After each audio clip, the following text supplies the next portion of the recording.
right, guys, what is going on in this wonderful Thursday afternoon? If you guys don't know me, you definitely will as time goes on, but my name is Q. I am one of the contributing members of the Head to Soul podcast that's available right now on Spotify, iTunes, Anchor. So shouts to those guys for giving us the opportunity to lend our voice to what's going on in sneaker and culture overall. But if you've listened to us, thank you. We appreciate the love and support you've been giving us. So as we get into this new venture of ours, but anyways, what are we doing here? Why do you see me on your phone? Why do you see me on your TV screen? What's going on? Well, ultimately, what we wanted to do is give you a broader reach of us and give you more content and more feedback as to what our thoughts are that are in regards to sneaker culture and maybe food too. And so what we wanted to do is create a YouTube channel for you to see. And we hope you enjoy with what's going on. This is definitely becoming one of our passions into getting into the gram and YouTube and the podcast overall. So thank you in advance for, again, that love and support. So what do we have here besides of this introduction? Well, we got this. We have the Nike Adapt Auto Max that released on March 26th on Air Max Day. This behemoth of a box.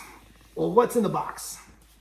We're going to get into that in just a minute. We're going to take a walkthrough and do an unboxing of these sneakers here. We're going to take a look at all the aesthetics that came with this release, such as the box, the shoes themselves.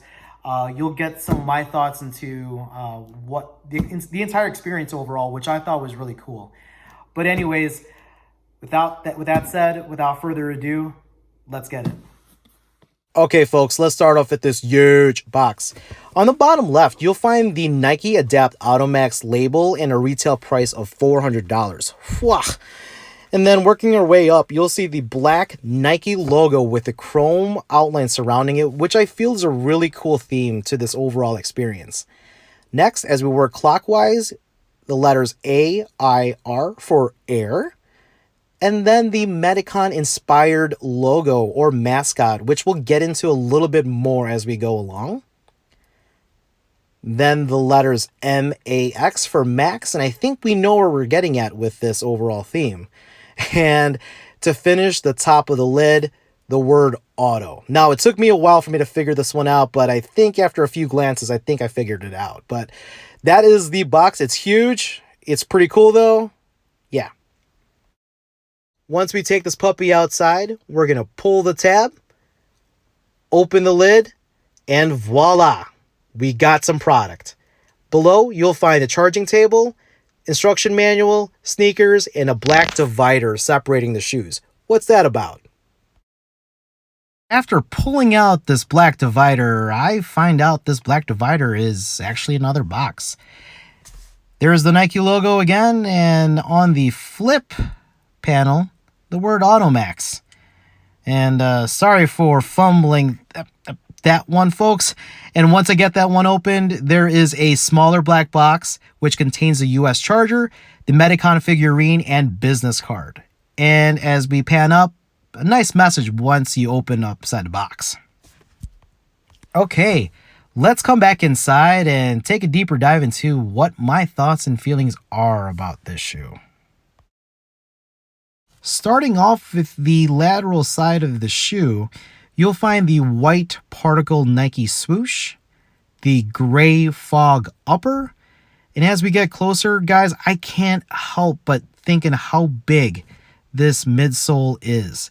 But it makes sense when you have the Nike self-lacing technology, that oversized air unit, and as we get into the heel, there is that air insignia, which we saw a little bit earlier within the box.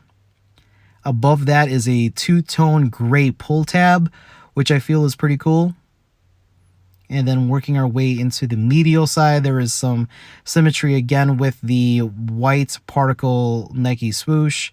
Again, another look into the air unit. I love the colorway in this one between the translucent orange and how that's intertwining with the gray fog upper. And then once we get to the front, you'll see the Nike lace self-lacing technology as well as the Automax insignia on the tongue. The outsole we go, and we see some gray on the toe. And as we work our way down, there is the Nike logo on the arch, and then the translucent orange again, which I'm a pretty big fan of. Here's a side view of the large midsole that we discussed earlier. And for those that are keeping track at home, that's about 2.5 inches at its largest peak. So yeah, large. Overall, I thought Nike did a really great job on making this a wonderful experience for all of its consumers.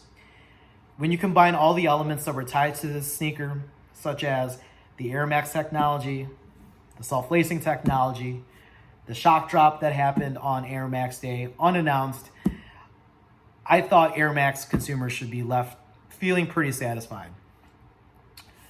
Despite the bulky appearance though, Nike did a really great job in making this a pretty lightweight sneaker overall.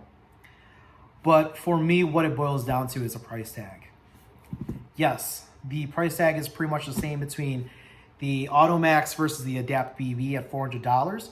However, if you're taking a look at the overall grand scheme of things, and even though I love the colorway, and I was pleasantly surprised on how lightweight the shoe was, $400 is a pretty penny for me to pay for at the end of the day. So therefore, for me, these are going to have to be a pass on them.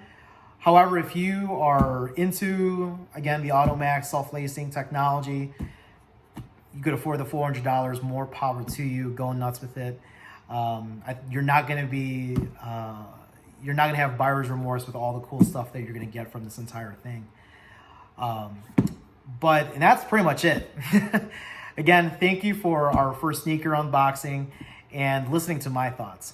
To see more of us, hit up our Instagram page at Head to Soul Podcast and our podcast on iTunes, Spotify, and Anchor. Stay safe out there, and always remember to be kind and stay humble.